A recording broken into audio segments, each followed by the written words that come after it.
ఈరోజే అక్షయ తృతీయ, ఎంతో పవిత్రమైన విశేషమైన రోజు. ఈ కథల్ని వింటే చాలు దరిద్రం తొలగిపోతుంది, అదృష్టం పడుతుంది, లక్ష్మీ కటాక్షం కలుగుతుంది, మీకన్నీ శుభాలే కలుగుతాయి. మరి అక్షయ తృతీయలోపు ఏ కథలు వినాలో ఇప్పుడు ఈ వీడియోలో తెలుసుకుందాం. అక్షయ తృతీయ ఎంతో మహిమాన్వితమైన రోజు. ఈ రోజు ఏ పని చేసినా అది అక్షయం అవుతుంది. అంటే చెడు పనైనా లేక మంచి పనైనా అది అక్షయమైన ఫలితాన్ని ఇస్తుంది. చాలా మంది అక్షయ తృతీయ రోజు బంగారం కొంటూ ఉంటారు. ఈ రోజు బంగారం కొనొచ్చు, కానీ అప్పు చేసి మరీ బంగారం కొంటే ఇంకా అప్పుల పాలవుతారు. నిజానికి అక్షయ తృతీయ రోజు బంగారం కొనమని ఏ శాస్త్రాల్లో కూడా రాయబడి లేదు. అక్షయ తృతీయ రోజు బంగారం దానం చెయ్యమని చెప్పారు, కానీ కొనమని చెప్పలేదు. అసలు ఎటువంటి బంగారంలో కలిపురుషుడు ఉంటాడో తెలిపే ఈ పురాణ కథను ఒక్కసారైనా వింటే చాలు, మీరు పట్టిందల్లా బంగారం అవుతుంది.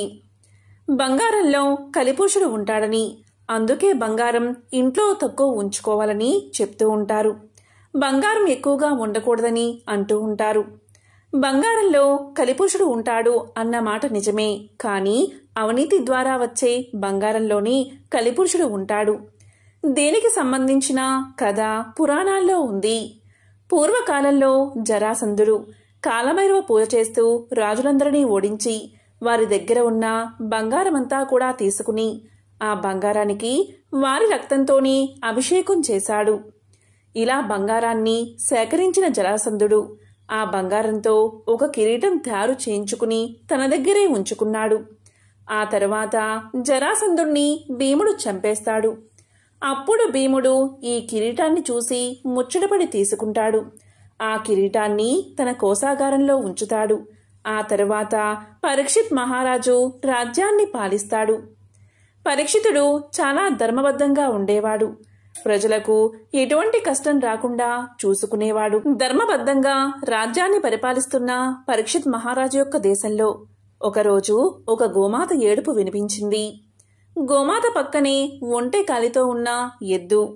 ఆ గోమాతను చూసి ఎందుకు ఏడుస్తున్నావు అని ఊరడిస్తూ ఉంది. ఆ గోమాతే భూమి, ఎద్దు ధర్మదేవత. దీంతో పరీక్షిత్ మహారాజు వాటి దగ్గరకు చేరుకున్నాడు. ఎందుకు ఏడుస్తున్నావు అని గోమాతను అడిగాడు. అప్పుడు గోమాత ఇలా పలికింది, ఎద్దుకు 3 కాళ్ళు విరిగిపోయి ఒక కాలే మిగిలి ఉంది. కలిపురుషుడు కలియుగంలోకి ప్రవేశించాడని, ఎద్దు కాళ్ళను నిర్దాక్షిణ్యంగా విరిచాడని చెప్పింది గోమాత. ఆ మాటలు విన్న పరీక్షిత్ మహారాజు ఎద్దుతో, నిన్ను ఎవరు హింసించారు? ఎవరికి అపకారం చేయని నీ కాళ్ళు ఎవరు విరగ్గొట్టారు అని పలుకుతాడు. ఎవరు నీ కాళ్ళను విరగ్గొట్టారో వారు ఎవరైనా కాని అతడి భుజాలు విరగ్గొడతాను అన్నాడు పరీక్షిత్ మహారాజు. అప్పుడు ఎద్దు ఇలా సమాధానం చెప్పింది, క్రోధావేశుడై రాజులా కనిపించే ఒక కఠినాత్ముడు కర్ర పట్టుకుని మేము ఏడుస్తూ ఉన్నా కనికరం లేకుండా కొట్టాడు. నా కాళ్లను అతనే విరగ్గొట్టాడు అని జవాబు చెప్పింది ఎద్దు. అతనే కలిపురుషుడు అని పరీక్షిత్ మహారాజుకు తెలిసింది. దాంతో పరీక్షిత్ మహారాజు కలికి శిక్షను విధించాడు. అప్పుడు కలి ఇలా పలికాడు, ఇది కలియుగం కాబట్టి నేను ఖచ్చితంగా భూమిపైకి రావాల్సిందే. నేను ఎక్కడ ఉండాలి, ఎక్కడ ఉంటే నువ్వు అక్కడికి వచ్చి చంపుతానంటే ఎలాగా? నేను ఎక్కడ ఉండాలో నువ్వే చెప్తే అక్కడ మాత్రమే ఉంటాను అంటాడు కలిపురుషుడు. అప్పుడు కలి నివాసం ఉండడానికి జోదశాలను, మద్యపానాన్ని, వ్యభిచారాన్ని, గృహహింస జరిగే చోటు అనే 4 స్థలాలను ఇస్తాను అన్నాడు పరీక్షితుడు. తన పాలనలో ప్రజలు ఈ 4 చోట్లకి వెళ్లరు అనే నమ్మకంతో మాట ఇస్తాడు మహారాజు. మహారాజు 4 స్థానాలు మాత్రమే ఇచ్చినప్పటికీ జూదశాల నుంచి అసత్యం, మద్యపానం నుంచి అహంకారం, వ్యభిచారం నుంచి కామం, హింస నుంచి కోపం, క్రోధం, ఇలా 4 స్థానాలను కూడా మరో 4 స్థానాలు కూడా ఆక్రమించాడు కలిపురుషుడు. ఇవి కాకుండా మరో స్థానం ఇవ్వమని వేడుకున్నాడు. అప్పుడు పరీక్షిత్ మహారాజు సరేనని, అవినీతి ద్వారా సంపాదించిన బంగారం ఉన్న చోటును కూడా నీదే అన్నాడు. అయితే బంగారం నుంచి మాత్సర్యం పుడుతుంది కాబట్టి ఆ స్థానాన్ని కూడా తనది చేసుకున్నాడు కలిపురుషుడు. ఒకసారి పరీక్షిత్ మహారాజు యొక్క కన్ను తన కోశాగారంలో ఉన్న కిరీటం మీద పడుతుంది. ఆ కిరీటం అన్యాయ మార్గాల ద్వారా వచ్చిన కిరీటం. ఆ కిరీటాన్ని పరీక్షిత్ మహారాజు ధరిస్తాడు. అలా ధరించగానే ఆ కిరీటం ద్వారా కలి మహారాజులోకి ప్రవేశిస్తాడు. వెంటనే ఆయనకు క్రోధం పెరిగిపోతుంది. వేటకు వెళ్లి దొరికిన జంతువులన్నిటినీ కూడా చంపేస్తూ ఉంటాడు.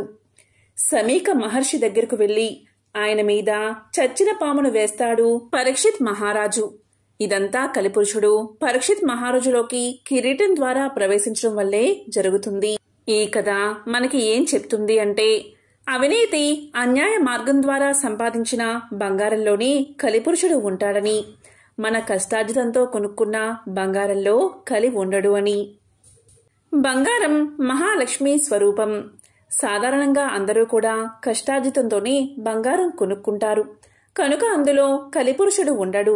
అలా కాకుండా బంగారం దొరికినప్పుడు తాకట్టు పెట్టిన బంగారం తీసుకున్నా, అలాగే పెద్దల నుండి వస్తున్న బంగారాన్ని అన్యాయంగా లాక్కున్నా ఆ బంగారం ద్వారా కలిపురుషుడు వస్తాడు. కాబట్టి మనం కొనుక్కునే కష్టార్జితంగా సంపాదించే బంగారంలో కలిపురుషుడు ఉండడు.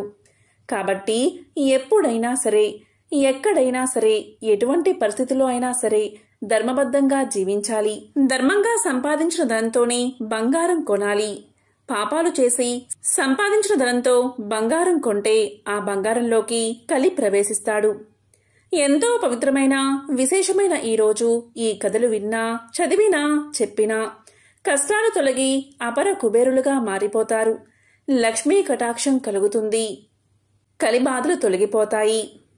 అక్షయ తృతీయ రోజు తప్పకుండా వినాల్సిన మరొక కథ ఏంటి అంటే కుచేలుడి కథ. కుచేలుడు కన్నా ముందు సుదాముడు. పాతవి చిరిగినవి బట్టలు కట్టుకునేవాణ్ణి కుచేలుడు అంటారు. ఆ అర్థంతోనే అతను కుచేలుడిగా పిలువబడ్డాడు. అంతటి పేదరికం, దారిద్ర్యం కుచేలుడిది. ధనానికి లేనివాడే కాని గుణానికి లేనివాడు కాదు. కోరికలు, ఆశలు ఉన్నవాడు కూడా అస్సలు కాదు. కృష్ణుడు కుచేలుడు చిన్ననాటి స్నేహితులు. సాందీపుడు అనే గురువుగారి వద్దే ఇద్దరు విద్యాబుద్ధులు నేర్చుకున్నారు. ఆ కాలంలోనే ఒకరోజు గురువుగారి భార్య సమిదలు తెమ్మని ఇద్దరిని అడవికి పంపింది. అనుకోకుండా గాలి వాన ముంచెత్తింది. స్నేహితులిద్దరూ చెట్టెక్కారు. కృష్ణుడు చెట్టుపై ఉంటే కింద కొమ్మ మీద కుచేలుడు ఉన్నాడు. గురువమ్మ ఇచ్చిన అటుకులు గుప్పెడు నోట్లో వేసుకుని కుచేలుడు నములుతూ ఉంటే కృష్ణుడు అడిగాడట. చలికి దవడలు వణుకుతున్నాయని అబద్ధం చెప్పాడట కుచేలుడు. ఆకలి దగ్గర అల్పత్వం బయటపడింది. అందుకు పర్యవసంగానే కుచేలుడి కథ వినిపిస్తుంది. ఆ తర్వాత కృష్ణుడు ద్వారకలో, కుచేలుడు తన పల్లెలోనూ పెరిగి పెద్దయ్యారు. కుచేలుడు నిజమైన బ్రాహ్మణుడిలాగా ధనార్జన మీద ఆశ లేకుండా పరమ భాగవతోత్తముడిగా గృహస్థ ఆశ్రమాన్ని సాగించుకుంటున్నాడు. అతని భార్య ఉత్తమురాలు. ఆమె పేరు విశాలాక్షి. పతికి అన్ని విధాలా అనుకూలంగా నడుచుకుని బతుకుతూ ఉండేది. ఆ దంపతులు ఎంతో దారిద్ర్యాన్ని అనుభవిస్తూ చివరికి బతుకే కడకడలాడవస్తే పాపం ఆ ఇల్లాలు ఒకనాడు భర్తతో ఇలా పలికింది. మీరెప్పుడూ మీ మిత్రుడైన కృష్ణుడు గురించి చెబుతూ ఉంటారే, అతనెంతో గొప్ప ప్రభువు కదా, ఐశ్వర్యవంతుడు కదా, అతన్ని అడిగితే కాదనకుండా మనకి తప్పకుండా సహాయం చేస్తాడు. దానితో మన దారిద్ర్య బాధ తీరి కాస్త సుఖంగా ఆకలన్నది ఎరగకుండా జీవిస్తాం. ఆయన్ని వెళ్లి కలుసుకోరాదు అని ఎంతో దీనంగా వేడుకుంది. అప్పుడు కుచేలుడు తనలో తాను ఇలా అనుకున్నాడు. ధనం ఏమీ దొరకకపోయినా ఈ నెపంతో చాలా కాలం తర్వాత నా స్నేహితుడిని చూసి ఆనందించే అవకాశం లభిస్తుంది అనుకున్నాడు. దాంతో భార్యతో సరే అలాగే అన్నాడు. ద్వారకకి వెళ్దామని సిద్ధమవుతూ, నా నేస్తానికి తీసుకు వెళ్లడానికి మనింట్లో ఏమైనా ఉందా అని కుచేలుడు భార్యని అడిగాడు. ఆమె ఆ రోజునే యాచించి తీసుకువచ్చిన అటుకులు 4 పిడికెళ్ళు కుచేలుని అంగవస్త్రంలో ముడికట్టింది. అప్పుడు కుచేలుడు సంతోషంగా ద్వారక ఎప్పుడు వస్తుందా, ఎప్పుడు నేస్తాన్ని చూస్తానా అని కుచేలుడు అడుగులు వేశాడు. ద్వారకలో 3 ప్రహరీ గోడలు దాటి కృష్ణుడు తన భార్యలకి నిర్మించిన భవనాల దగ్గరకు వెళ్లి కుచేలుడు అందులోని ఒక భవనంలోకి ప్రవేశించాడు. అది రుక్మిణీదేవి భవనం. దూరం నుంచి తన స్నేహితుణ్ణి చూసి కృష్ణుడు లేచి 2 చేతులు ముందుకు చాచి వెళ్లి కుచేలుణ్ణి కౌగలించుకున్నాడు. కుచేలుణ్ణి లోపలికి తీసుకుపోయి ఆసనమిచ్చి దీపధూపాలతో నివాళించి సాదరంగా స్వాగతాన్ని పలికాడు. కుచేలుడు చిక్కి శల్యంలా మురికి గుడ్డలతో చూడ్డానికి బిచ్చగాడిలా ఉన్నాడు.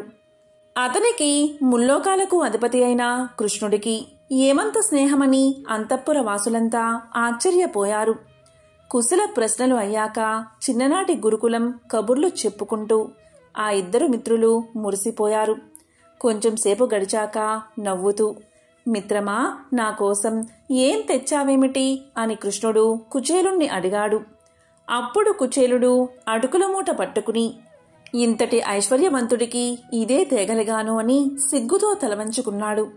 అది చూసి కృష్ణుడు ఆ అటుకుల మూటని తీసుకుంటూ భక్తితో, నాకు పత్రం అర్పించినా చాలు, లేదంటే ఏమి తెచ్చినా నాకు నచ్చదు అని ఆ మూట విప్పి రుక్మిణితో, చూసావా ఎంత ఆప్యాయంగా నాకిష్టమని అటుకులు తీసుకొచ్చాడో అని చెప్తూ అందులోంచి ఒక పిడికెడు అటుకులు నోట్లో వేసుకున్నాడు. బాగున్నాయని తల ఆడించి మరో పిడుకుడు వేసుకోబోయాడు తన నోట్లో. అప్పుడు రుక్మిణీదేవి ఇలా పలికింది, ఒక్క పిడికెడు నీకిచ్చినందుకే నీ మిత్రుడికి ఇహంలోనూ పరంలోనూ సకల సంపదలు కలుగుతాయి, చాలు అని మరి వద్దని కృష్ణుడికి చెప్పగా సరే అని ఊరుకున్నాడు. ఆ రాత్రికి కృష్ణుడి మందిరంలో సంతుష్టిగా భోజనం చేసి స్వర్గసుఖం పొందినట్లు హాయిగా మెత్తని పరుపుల మీద కుచేలుడు పడుకున్నాడు. తెల్లవారగాని కుచేలుడు సెలవు తీసుకుంటానంటే అతనితో కృష్ణుడు కొంతవరకు వెళ్లి సాగనంపాడు. ఇంటికి వస్తూ తోవలో, అరెరే, ఆ పరమ సంతోషంలో మా ఆవిడ మరీ మరీ చెప్పింది కృష్ణుణ్ణి అడగనేలేదు. అయినా ఎలా నోరు విప్పి నాకేమైనా సర్దిపెట్టు అని అడగను? ఆ మహాత్ముణ్ణి చూడగలిగిన భాగ్యమే చాలు. ఎందరూ నోచుకోగలరు ఆ భాగ్యానికి అని తృప్తిగా అడుగులు వేశాడు కుచేలుడు. కుచేలుడు ఇంటి దరిదాపులకి చేరుకున్నాక అక్కడ అంతా కొత్తగా కనిపించింది. అంత పెద్ద భవనం తన పల్లెలో ఎన్నడూ చూడనేలేదు.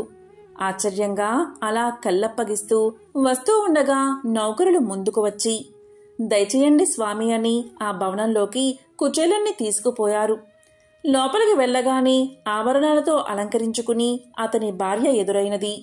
స్వామి దయచేయండి అని రత్న మాణిక్యాలతో దేదీప్యమానంగా వెలుగుతున్న ఆ ఐశ్వర్య నిలయంలోకి తీసుకుపోయింది. కాస్త తేరుకున్నాక కుచేలుడికి అదంతా ఆ కృష్ణ పరమాత్ముని అనుగ్రహమే అని అర్థమైంది. అడగకపోయినా ఇచ్చే ఆ దాతకి చిన్ననాడు ఎంతో సఖ్యంగా ఉండేవాడు. అంతకంటే ఎక్కువ మక్కుతో ఆదరించిన తన స్నేహితుడికి కుచేలుడు నమస్కారం చేశాడు. కృష్ణుడు ప్రసాదించిన ఐహిక భోగభాగ్యాల్ని అనుభవిస్తున్నా వాటి యందు మోహమే లేకుండా నిరంతరమైన భక్తితో కృష్ణుణ్ణి మొక్కుతూ కుచేలుడు తన జీవితానంతా గడిపాడు. ఆ తరువాత దేవదేవుని పరమపదం చేరుకున్నాడు. ఎంతో పవిత్రమైన విశేషమైన ఈ అక్షయ తృతీయ రోజు కుచేలోపాఖ్యానము విన్నా, చదివినా, చెప్పినా, వినిపించినా జన్మల దరిద్రం తొలగిపోతుంది, లక్ష్మీ కటాక్షం కలుగుతుంది, సకల ఐశ్వర్యాలు కలుగుతాయి.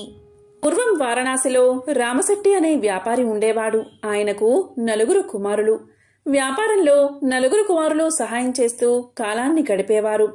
రామశెట్టి వారి కుమారులకు యుక్త వయసు వచ్చిన తర్వాత ధనవంతులైన అందగత్తెలను ఇచ్చి 3 కుమారులకు వివాహం చేశాడు. ఒకసారి 4వ కుమారుడు పనిమీద వేరే ఊరు వెళ్తాడు. అక్కడ ఒక అమ్మాయిని చూసి ఇష్టపడతాడు. ఆ అమ్మాయి అక్కడ ఆవులు కాస్తూ ఉంటుంది. పని పూర్తయ్యాక ఇంటికి చేరుకున్న 4వ కుమారుడు తాను ఒక అమ్మాయిని ఇష్టపడ్డాని, ఆమెనే వివాహం చేసుకుంటానని తండ్రికి తెలియచేస్తాడు. తండ్రి అలాగే నాయనా సరే అని పలుకుతాడు. అమ్మాయి పేరు లావణ్యవతి. ఆమెకు తల్లిదండ్రులు లేరు. ఆమె గుడికి సంబంధించిన పనులు చేస్తూ ఉంటుంది. గుడికి సంబంధించిన ఆవులు తీసుకువెళ్లి మేపుకొస్తూ ఉంటుంది. ఈ విషయాలన్నీ కూడా వాకపు చేసి రామశెట్టి తెలుసుకుంటాడు. అప్పుడు వారి పెద్ద కొడుకులు ఇలా పలుకుతారు. పోనీలే నానా, మనకు డబ్బు ఉంది కదా, తమ్ముడు ఇష్టపడ్డాడు కాబట్టి ఆ అమ్మాయితోనే వివాహం చేద్దామని పలుకుతారు అన్నలు. ఆ తరువాత 4వ కుమారుడు లావణ్యవతిని వివాహం చేసుకుని ఇంటికి తీసుకువస్తాడు. లావణ్యవతి చాలా అందంగా ఉంటుంది. అందంతో పాటు చక్కని మనసు కూడా కలిగింది. లావణ్యవతి అత్తామామల దగ్గర భయభక్తులతో ఉంటూ అందరి దగ్గర మంచి పేరు తెచ్చుకుంటుంది. లావణ్యవతి ఈ విధంగా పేరు తెచ్చుకోవడంతో మిగిలిన 3 తోటికోడళ్లకు అసూయ పెరిగిపోతుంది. లావణ్యవతి పేదపిల్ల, మిగిలిన 3 ధనవంతుల బిడ్డలు. దానితో వారికి లావణ్యవతి అంటే కొద్దిగా చిన్నచూపు ఉండేది. లావణ్యవతికి ఒక మంచి స్వభావం ఉండేది. అదేంటి అంటే ఎవరైనా ఏదైనా అడిగితే లేదు అనకుండా ఇచ్చే స్వభావం. అయినా లావణ్యవతి అత్తవారింట్లో ఉండగా ఆ ఇంట్లో పనివాళ్లు ఎండనక వాననక కష్టపడుతూ ఉండేవారు. అప్పుడు లావణ్యవతి వారిని చూసి, ఇప్పుడైతే నేను భవనంలో సుఖంగా ఉన్నాను, కానీ పెళ్లికాకముందు నేను ఇలాగే కష్టపడుతూ ఉండేదాన్ని, మండుటెండలో పనిచేసేదాన్ని. అప్పుడు ఆ సమయంలో ఒక గొడుగు ఉంటే బాగున్ను కదా అనుకునేదాన్ని. సేద తీరేటప్పుడు ఒక విసినకర్ర ఉంటే బాగుండు అనుకునేదాన్ని. ఈ పనివాళ్లు కూడా నాలాగే కష్టపడుతున్నారు కదా, వీరికి కూడా గొడుగు విసినకర్ర ఉంటే బాగుంటుంది కదా అనుకుంది లావణ్యవతి. అనుకున్నదే తడువుగా ఇంటి పెరటివైపు వెళ్లి ఆ ఇంటి యొక్క తాటాకు ఇంటి మీద ఉన్న తాటాకులు లాగి ఒక గొడుగులాగా విసినకర్రలాగా తయారు చేసి వారికి ఇచ్చింది. ఇంటికి ఉన్న తాటాకులన్నీ కూడా అలా రకరకాలుగా తయారు చేసి అక్కడ పనిచేసే వారందరికీ ఇస్తూ ఉండేది. అత్తామామలు ఏమో ఇదేంటి, ఇంటి మీద తాటాకులన్నీ కూడా ఏమైపోతున్నాయి, ఎటుపోతున్నాయి అనుకునేవారు. కొంతకాలానికి ఇంట్లో వారు లావణ్యవతి తాటాకులు తీస్తుందని గమనించి లావణ్యవతిని గట్టిగా దెబ్బలాడి ఇటువంటి పనులు చేయకూడదని మందలించారు. అలాగే వాళ్ళ ఇంట్లో బోలెడంత గోసంపద ఉండేది. ఆ గోవుల యొక్క పాలు తీయడం లేదా కడగడం వంటి పనులన్నీ కూడా పనివాళ్లు చేస్తూ ఉండేవారు. కానీ లావణ్యవతి ఎవరికీ తెలియకుండా పాలు తాగడం కోసం గోవుదూడల యొక్క తాళ్లు విప్పేసి తల్లి గోవుల దగ్గరకు వదిలేసేది. ఈ విషయాన్ని కూడా ఇంట్లో వాళ్ళు గమనించి లావణ్యవతితో ఇలా దూడలను వదిలేస్తే మనం పాలు ఎలా తాగుతాం అని మళ్లీ మందలించారు. అంతేకాదు, మండుటెండలో పనివాళ్లు పనిచేస్తూ ఉంటే లావణ్యవతికి జాలి వేసి వంటగదిలోకి పరుగున వెళ్లి పెరుగంతటినీ కూడా చిలికి మజ్జిగ చేసి పనివాళ్ళందరికీ కూడా ఇస్తూ ఉండేది. అదేవిధంగా రామిశెట్టి వ్యాపారస్తుడు కదా, ఆ రామిశెట్టి దగ్గరకు ఎవరైనా డబ్బులేనివారు వచ్చి మా దగ్గర డబ్బులు లేవు, ఏమైనా సరుకులు సాయం చేయండి అని అడిగితే రామిశెట్టి వాళ్ళు అస్సలు సహాయం చేసేవారు కాదు. అప్పుడు లావణ్యవతి రహస్యంగా వారిని పెరటివైపు రమ్మని పిలిచి సరుకులు, డబ్బులు, ఇంట్లో ఉన్న వస్తువులు ఇచ్చేది. ఎవరు ఏ సహాయం అడిగినా ఇంట్లో వారికి తెలియకుండా ఆ సహాయం చేసేది. చాలా కాలం ఈ విషయాలన్నీ కూడా ఇంట్లో వారు గమనించలేదు. కానీ ఎప్పటికైనా నిజం బయటపడుతుంది కదా, ఆ విధంగా కొన్నాళ్లకు ఇంట్లో వారికి ఈ విషయం తెలిసింది. తోటి కోడళ్ళు లావణ్యవతిని బాగా కనిపెట్టి వారి అత్తగారికి చెప్పేశారు. అందరూ కలిసి లావణ్యవతిని తిట్టి అసలు నువ్వు వంటింట్లోకి వెళ్లడానికి వీలులేదు అని చెప్పారు. ఆ సమయంలో తోటికోడళ్ళు అత్తగారితో ఈ అమ్మాయి ఒంటి మీద నగలు ఉంచితే అవి కూడా దానం చేస్తుంది అని పలకడంతో అత్తగారు లావణ్యవతితో నగలు తీసేయమని చెప్తుంది. అలా లావణ్యవతి ఒక్క ముక్కుపుడక ఉంచుకుని మిగిలిన నగలన్నీ కూడా అత్తగారికి ఇచ్చేస్తుంది. ఒకసారి ఒక చిన్న వ్యాపారి రామశెట్టి ఇంటికి వచ్చి మా అమ్మనాన్నలకు బాగోలేదు, నాకు కొద్దిగా ధనమివ్వండి అని కోరగా ఆ ఇంట్లో వారందరూ తిరస్కరించారు. ఒట్టి చేతులతో తరిమి కొట్టారు. ఇదంతా విన్నా లావణ్యవతి అతన్ని పెరటివైపు పిలిచి తన ముక్కుకు ఉన్న ముక్కుపుడక ఇచ్చి దీంతో మీ అమ్మానాన్నలకు వైద్యం చేయించండి, తినడానికి ఏదైనా కొనుక్కోండి అని చెప్పి పంపుతుంది. ఇదంతా కూడా తోటికోడళ్ళు చూసేస్తారు. అప్పుడు ఆ 3 తోటికోడళ్ళు అత్తగారితో చెప్పి అందరూ కలిసి లావణ్యవతిని చీపురుతో కొడతారు.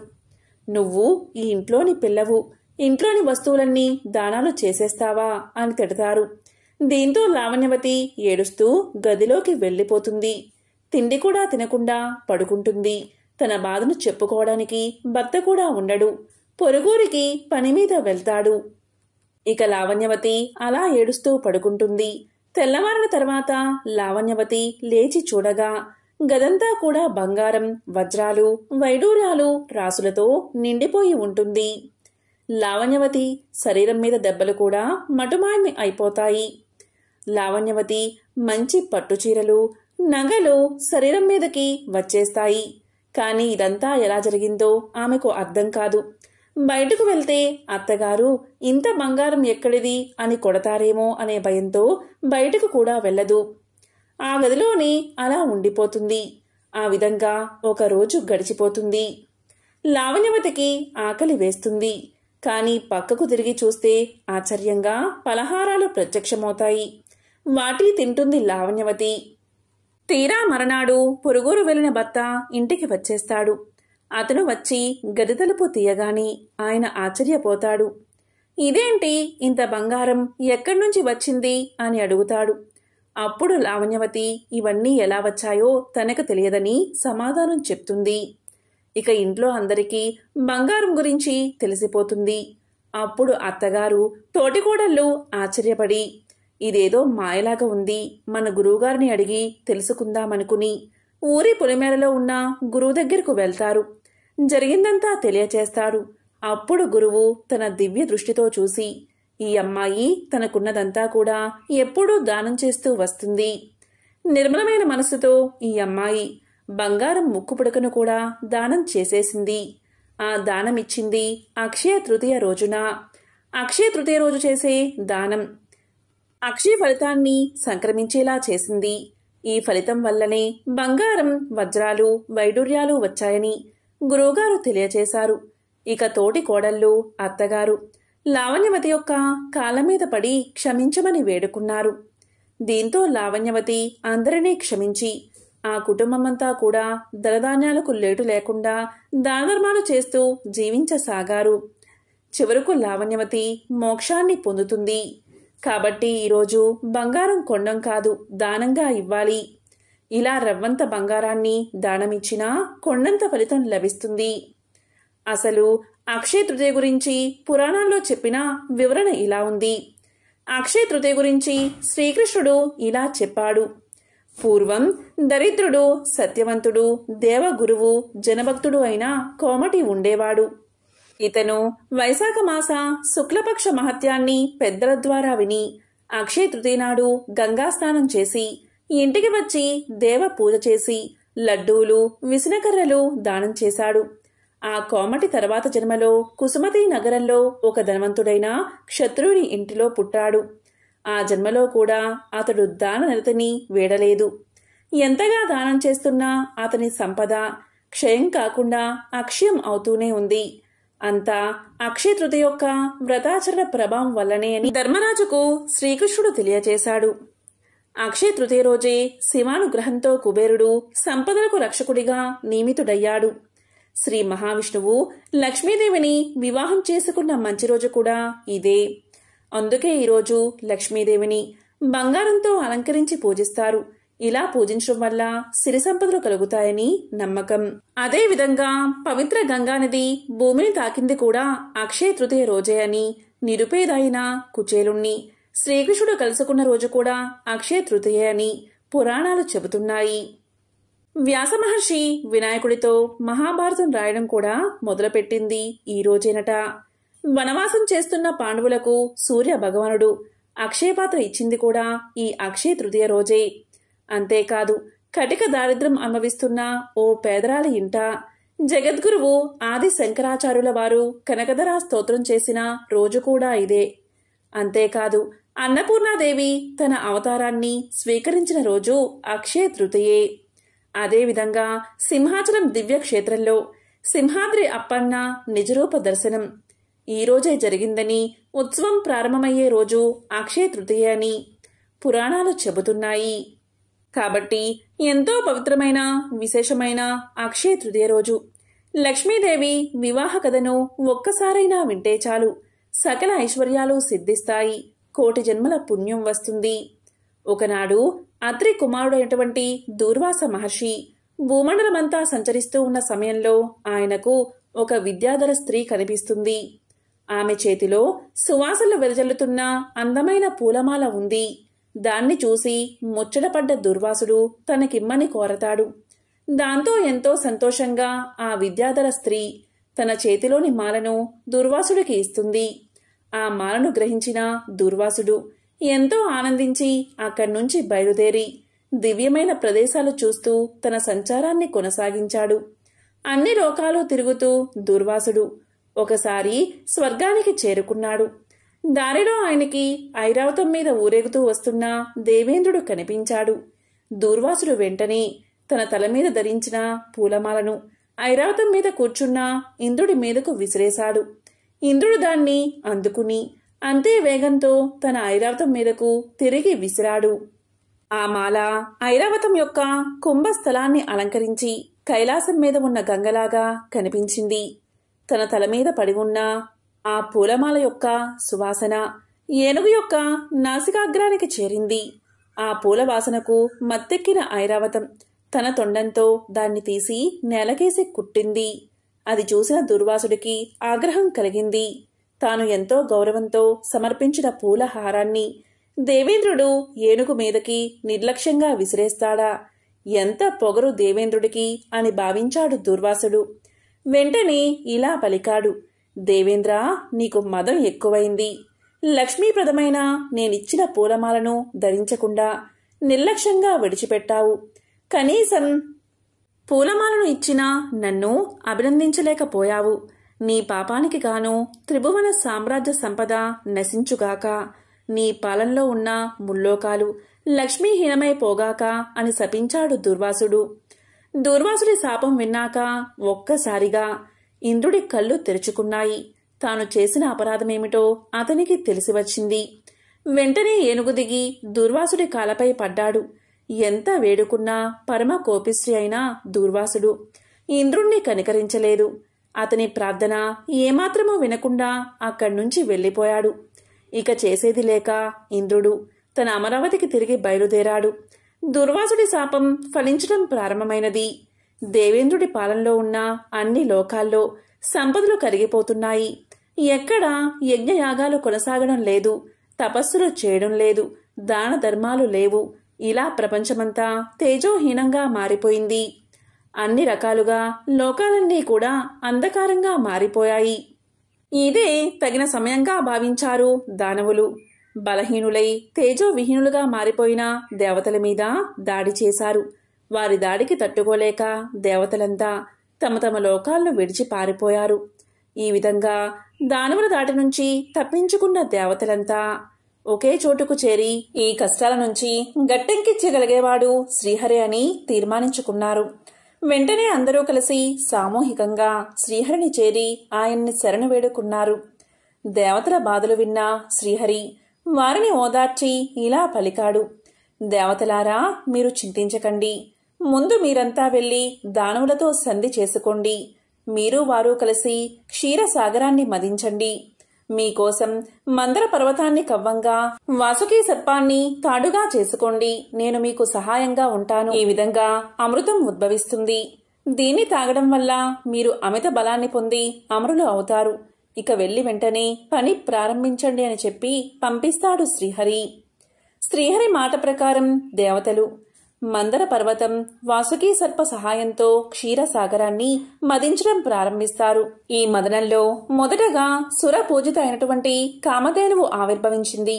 దాన్ని చూసి దేవతలు దానవులు ఇద్దరూ కూడా ఎంతో ఆనందించారు. దాన్ని దేవతలు గ్రహించారు. తిరిగి మదనం ప్రారంభమైనది. కొద్దిసేపటికి ఆ సముద్రంలో నుంచి మత్తుగొలిపే చూపులతో వారుని శక్తి పుట్టింది. ఆమె ఆకారాన్ని చూసి దేవతలు తిరస్కరించగా దైత్యులు ఎంతో ఆనందంతో ఆమెను స్వీకరించారు. తరువాత పారిజాత వృక్షం ఆవిర్భవించి దేవతల నందనవనంలో స్థిరంగా నిలిచిపోయింది. దాని తర్వాత 60 కోట్ల అప్సరగణాలు ఆవిర్భవించారు. పుణ్యజీవులైన వారంతా దేవదానవుల చేత గౌరవించబడ్డారు. వారి తర్వాత చల్లని వెన్నెల్లు కురిపిస్తూ చంద్రుడు ఉదయించాడు. తన తలలో శిరోభూషణంగా అలంకరించుకుంటానని శంకరుడు చంద్రుణ్ణి గ్రహించాడు. ఆ వెంటనే భయంకరమైన జ్వాలలు వెదజల్లుతూ కాలకూట విషం ఆవిర్భవించింది. దాన్ని చూసి దేవదానవులిద్దరూ కూడా భయపడిపోయారు. అందరి ప్రార్థనలు విన్న పరమేశ్వరుడు ఆ విషాన్ని తన కంఠంలో ధరించాడు. అందువల్లే ఆయన గరళ కంఠుడు అయ్యాడు.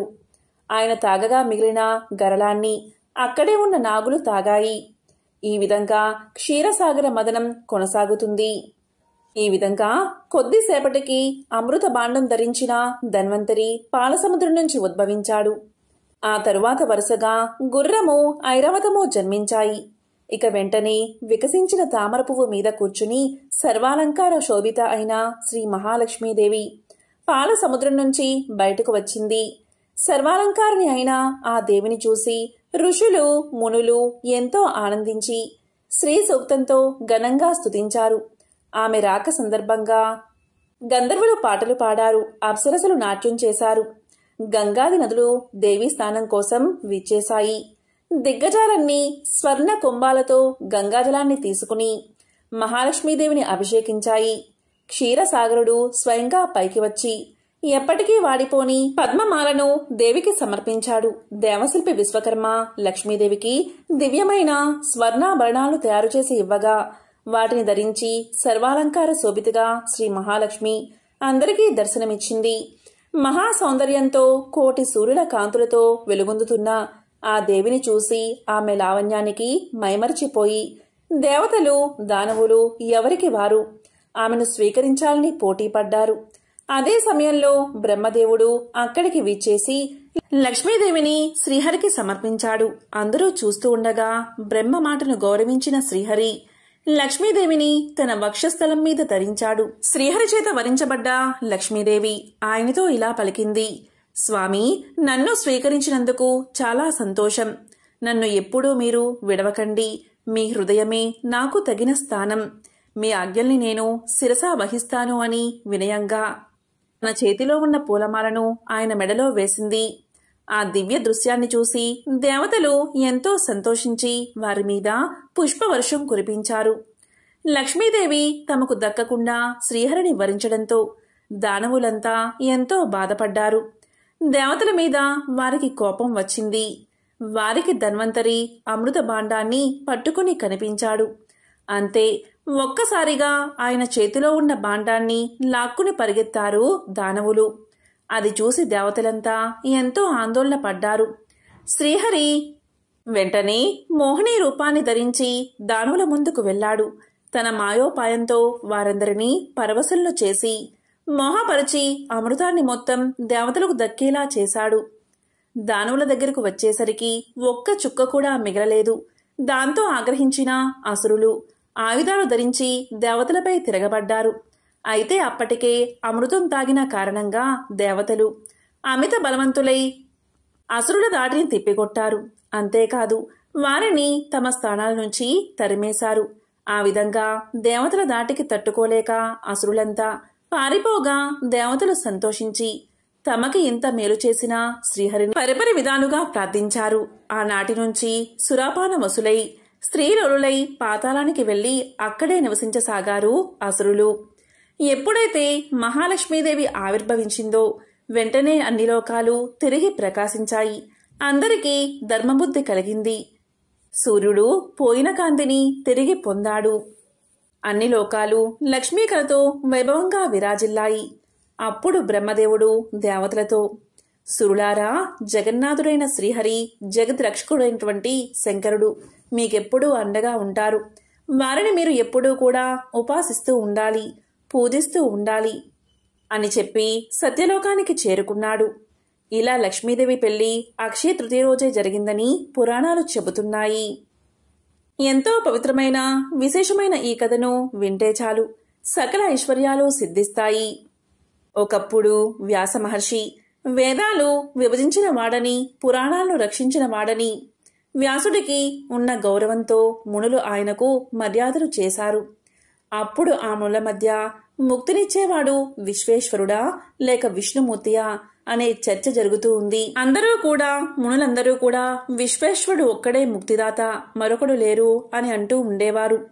అప్పుడు వ్యాసుడు చేయి చాచి ఇలా అన్నాడు: వేదాల్లో, పురాణాల్లో, మహాభారతంలో వర్ణింపబడినవాడు ఒక్కడే, ఆయనే విష్ణుమూర్తి. సృష్టి స్థితిలయలకు కారణభూతుడైన ఆది పురుషుడు కాబట్టి అతనే మోక్షప్రదాత, శివుడు కాదు అని చెప్పాడు వ్యాసుడు. అది విన్న మునులంతా ఆశ్చర్యపోయి, మహానుభావ, నువ్వు సర్వజ్ఞుడువు, నీకంటే బాగా తెలిసిన వారు ఎవరున్నారు? అయితే నువ్వు ఇప్పుడు పలికిన మాటలు విశ్వేశ్వర సన్నిధిలో అంటే కాశీలో చెబితే మాకు ఆనందం కలుగుతుంది అన్నారు ఆ మునులు. దానికి వ్యాసుడు అంగీకరించి తన 10,000 మంది శిష్యులతో మునులతో కాశీకి చేరుకున్నాడు. అక్కడ స్నానం చేసి బిందుమాధవుణ్ణి భక్తితో సేవించి స్తోత్రం చేశాడు. ఆ తర్వాత నృత్య గీత వాయిద్యాలతో మాధవుణ్ణి సేవించాడు. మాధవుడు ఒక్కడే మోక్షదాత అని చేతులు పైకెత్తాడు. అప్పుడు అతడి చెయ్యి ఎత్తినట్లు స్తంభించిపోయింది. అతని మాటలు కూడా స్తంభించిపోయాయి.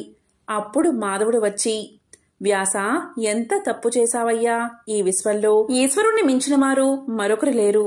ఆయన దయవల్లే నేను చక్రిని అయ్యాను, లక్ష్మీసుతుడై అయ్యాను. త్రైలోక్యాన్ని రక్షించే సామర్థ్యం ఈశ్వరుడి వల్లే నాకు కలిగింది. నువ్వు శుభాన్ని కోరాలి అంటే శంకరుణ్ణి స్తుతించు అన్నాడు విష్ణువు. వెంటనే వ్యాసుడు అలా చెయ్యగా అతని అంగాలన్నీ అతని స్వాధీనంలోకి వచ్చాయి. అప్పుడు వ్యాసుడు శ్రీ మహాదేవుణ్ణి అనేక విధాలుగా స్తుతించాడు. ఆ తరువాత వ్యాసుడు నిత్యమూ స్నానం చేసి ముక్తి మండపంలో కూర్చుని శిష్యులకు విశ్వేశ్వరుని దివ్య మహిమలను, వేదపాఠాల గురించి చెబుతూ గడుపుతూ ఉండేవాడు. స్కంద పురాణం ప్రకారం వారణాసిలో వ్యాస భగవానుడికి, ఆయన శిష్యులకు 7 రోజుల పాటు ఎవరూ భిక్ష వెయ్యలేదు. కాశీని శపించాడు. అప్పుడు విశాలాక్షీదేవి ఒక బ్రాహ్మణ గృహిణిగా మారి తన ఇంటికి వ్యాస భగవానుణ్ణి, అతని శిష్యులను ఆతిథ్యానికి ఆహ్వానించింది. వారందరికీ విశాలాక్షి, విశ్వేశ్వర దంపతులు షడ్రసోపేత ముస్తాన భోజనాన్ని పెడతారు. వ్యాసుడు కాశీ పట్టణాన్ని శపించడం మహానేరంగా భావించిన శివుడు వ్యాసుణ్ణి కాశీక్షేత్రం నుండి బహిష్కరిస్తాడు. దాంతో వ్యాసుడు శివుడి కాళ్లమీద పడి తప్పు మన్నించమని కోరతాడు. వ్యాస నిష్కాసనం చరిత్ర సృష్టిస్తుందని ఊరడించి మళ్లీ తప్పక వ్యాసునికి కాశీలో ప్రవేశించే అనుమతి ఇస్తానని విశ్వేశ్వరుడు చెప్తాడు. ఎంతో పవిత్రమైన విశేషమైన ఈ కథలను అక్షయ తృతీయ రోజు విన్నా, చదివినా, చెప్పినా, వినిపించినా జన్మల పాపాలు తొలగి 1,000,000 జన్మల పుణ్యం వస్తుంది. సకల శుభాలు కలుగుతాయి. జమదగ్ని సుత వీర క్షత్రియ అంతక ప్రభో గృహానార్హ్యం మయా దత్తం కృపయా పరమేశ్వర. ఈరోజే పరశురామ జయంతి. శ్రీ మహావిష్ణువు దశావతారాలలో 6వ అవతారమే శ్రీ పరశురామ అవతారం. పరశురాముడు వైశాఖ శుద్ధ తదేనాడు అవతరించాడని స్కంద పురాణం మరియు బ్రహ్మాండ పురాణం మనకు తెలియజేస్తుంది. ఈ అవతారంలో శ్రీ మహావిష్ణువు ఆవేశ అవతారంగా కనిపిస్తాడు. అంటే భగవంతుడికి ఆవేశం ఉన్నంత వరకే పరశురాముడు తన అవతార లక్ష్యాన్ని నెరవేర్చగలుగుతాడు. పరశురాముడు చిరంజీవుల్లో ఒకటిగా కూడా ప్రసిద్ధుడు. ఎంతో పవిత్రమైన విశేషమైన ఈ పరశురామ జయంతి రోజు ఈ కథను విన్నా, చదివినా, చెప్పినా, వినిపించినా సకల శుభాలు కలుగుతాయి. మరి ఆ కథ ఏంటో ఇప్పుడు ఈ వీడియోలో తెలుసుకుందాం. ఈ కథ త్రేతాయుగ ఆరంభంలో జరిగింది. అధికార బల మదాంధులైన క్షత్రియులను శిక్షించిన అవతారమిది. పరశురాముణ్ణి భార్గవరాముడు, జమదగ్ని అని కూడా అంటారు. కుశ వంశానికి చెందిన మహారాజు గాది ఒకసారి భృగు వంశానికి చెందిన రుచికుడు అనే మహర్షి గాది దగ్గరకు వెళ్లి ఆయన కూతురు సత్యవతిని తనకిచ్చి వివాహం చెయ్యాలని కోరతాడు. ఆ మహారాజు నున్నటి శరీరము, నల్లని చెవులు కల 1000 గుర్రాలు ఇస్తే తన కూతుర్ను ఇచ్చి వివాహం చేస్తారని చెబుతాడు. అప్పుడు రుచికుడు వరుణుణ్ణి ప్రార్థించి 1000 గుర్రాలు తెచ్చి సత్యవతిని పెళ్లి చేసుకుంటాడు. ఇలా జరుగుతూ ఉండగా ఒకరోజు సత్యవతి రుచికుడి దగ్గరకు వచ్చి తనకు, తన తల్లికి పుత్ర సంతానాన్ని ప్రసాదించమని కోరుతుంది. అప్పుడు రుచీకుడు యాగం చేసి విప్రమంత్రపూతమైన ఒక హవిస్సు, రాజమంత్రపూతమైన ఒక హవిస్సు తయారు చేసి స్నానానికి వెళతాడు. సత్యవతి ఈ విషయం తెలియక రాజమంత్రపూతమైన హవిస్సు తను తీసుకుని విప్రమంత్రపూతమైన హవిస్సును తల్లికి ఇస్తుంది. అప్పుడు రుచీకుడికి విషయం తెలుస్తుంది. సత్యవతి విషయమంతా తెలిపి ప్రాధేయపడుతుంది. తన కొడుకు సాత్వికుడిగా ఉండి మనవడు ఉగ్రుడు అవుతాడు అని తెలియచేస్తాడు రుచీకుడు. రుచీకుని కుమారుడు జమదగ్ని. జమదగ్ని కొడుకు పురుషోత్తమాంసతో జన్మించినవాడు. అతనే పరశురాముడు. గాది కొడుకే విశ్వామిత్రుడు. భృగు వంశానుచరితంగా జమదగ్నికి కూడా కోపం మెండు. ఆయన పత్ని రేణుకాదేవి. జమదగ్ని రేణుకుల చిన్న కొడుకు పేరు పరశురాముడు. పరశురాముడు శివుడి వద్ద అస్త్ర విద్యలను అభ్యసించి అజేయ పరాక్రమవంతుడై ఆయన నుండి అఖండ పరశువును పొంది పరశురాముడు అయ్యాడు. హైహ్య వంశుడైన కార్తవీర్యార్జునుడు శాపవశమున చేతులు లేకుండా జన్మించాడు. గొప్ప తపస్సు చేసి దత్తాత్రేయుణ్ణి ప్రసన్నం చేసుకుని 1000 చేతులు పొంది మహావీరుడయ్యాడు. ఒకసారి ఆ మహారాజు వేటకై వెళ్లి అలసి జమదగ్ని ఆశ్రమానికి చేరుకుంటాడు. ఆ మహర్షి కార్తవీర్యార్జునుడికి ఆయన పరివారానికి పంచభక్షాలతో భోజనం పెడతాడు. ఆ మహర్షి యొక్క ఆర్భాటం చూసిన కార్తవీర్యార్జునుడు ఎంతో ఆశ్చర్యపడి దీనికి కారణమేమిటి అని అడుగుతాడు. అప్పుడు జమదగ్ని తన దగ్గర కామధేనువు సంతానానికి చెందిన గోవు వల్ల ఇది సాధ్యపడింది అని తెలియచేస్తాడు. ఆ గోవును తనకిమ్మని కార్తవీర్యార్జునుడు కోరతాడు. కాని జమదగ్ని నిరాకరిస్తాడు. దీంతో కార్తవీర్యార్జునుడు బలవంతంగా ఆ గోవును తోలుకుపోతాడు. తరువాత పరశురాముడు ఇంటికి వచ్చి విషయాన్ని గ్రహించి మాహిష్మతి నగరానికి వెళ్లి కార్తవీర్యార్జునుడితో యుద్ధం చేసి అతని 1000 చేతులు తలను తన అఖండ పరశువుతో ఛేదిస్తాడు. ఈ విషయాన్ని వచ్చి తన తండ్రికి విన్నవించగా తండ్రి మందలించి పుణ్యతీర్థాలు సందర్శించి రమ్మని చెబుతాడు. 1 సంవత్సరం పాటు వివిధ పుణ్యక్షేత్రాలు దర్శించి వస్తాడు పరశురాముడు. కాలం ఇలా నడుస్తూ ఉంటుంది. ఒకసారి రేణుక నీటి కొరకై చెరువుకు వెళ్తుంది. అక్కడ గంధర్వుల జలకేలి చూస్తూ ఉండడం వల్ల తిరిగి రావడం ఆలస్యమవుతుంది. దీంతో కోపగించిన జమదగ్ని ఆమెను సంహరించమని కొడుకులను ఆదేశిస్తాడు. దానికి కొడుకులెవరూ అంగీకరించరు. తల్లిని సోదరులను సంహరించమని జమదగ్ని పరశురాముణ్ణి ఆదేశించగా పరశురాముడు తండ్రి చెప్పినట్లే చేస్తాడు. దీంతో జమదగ్ని ఎంతో సంతోషించి ఏమైనా వరాన్ని కోరుకోమంటాడు. దానికి పరశురాముడు తల్లిని సోదరులను తిరిగి బతికించమంటాడు. ఈ విధంగా పరశురాముడు తన తల్లిని సోదరులను తిరిగి బతికించుకుంటాడు. ఒకరోజు పరశురాముడు ఇంట్లో లేని సమయం చూసి కార్తవీర్యార్జుని కుమారులు జమదగ్ని తలనరికి మాహిష్మతికి పట్టుకుపోతారు. అప్పుడు పరశురాముని తల్లి రేణుక తండ్రి శవంపై పడి రోదిస్తూ 21 సార్లు గుండెలు బాదుకుంటుంది. అప్పుడు పరశురాముడు మాహిష్మతి నగరానికి పోయి కార్తవీర్యార్జునుడి కుమారులను చంపి జమదగ్ని తలను తెచ్చి ముండానికి అతికించి తిరిగి బతికిస్తాడు. ఆ తరువాత పరశురాముడు యావత్ క్షత్రియ జాతిపై ఆగ్రహించి వారిపై 21 సార్లు దండెత్తి క్షత్రియ వంశాలను నాశనం చేస్తాడు. శమంతక పంచకము అనే 5 సరస్సులను క్షత్రియుల రక్తంతో నింపి పరశురాముడు తల్లిదండ్రులకు తర్పణం అర్పిస్తాడు. దశరథుని వంటి కొద్దిమంది రాజులు గోవుల మందలలో దాక్కుని తప్పించుకుంటారు. తరువాత పరశురాముడు భూమినంతటినీ కశ్యపుడికి దానమిచ్చి తాను తపస్సు చేసుకోవడానికి వెళ్ళిపోతాడు. పరశురాముడు మహాపరాక్రమవంతుడు. పరశురామ అంటే పార్షుతో రాముడు. అది గొడ్డలి. క్షత్రియుల క్రూరత్వం నుంచి భూమిని కాపాడడానికి పరశురాముడు అవతరించాడు. గొప్ప శివభక్తుడు. ఆయుధం గొడ్డలి. పరశురాముడు రేణుకాదేవి జమదగ్నులకు జన్మిస్తాడు. లక్ష్మీ అవతారమైన ధనవిని వివాహం చేసుకుంటాడు. హిందూ పురాణాల ప్రకారం పరశురాముడు అమరుడు. భీష్ముడు ద్రోణాచారి కర్ణుల గురువే పరశురాముడు. ఎంతో పవిత్రమైన విశేషమైన ఈ కథను ఈరోజు విన్నా, చదివినా, చెప్పినా, వినిపించినా సకల శుభాలు కలుగుతాయి. జన్మల పాపాలు తొలగి కోటి జన్మల మహాపుణ్యం కలుగుతుంది. ఓం నమః శివాయ. ఓం నమో నారాయణాయ.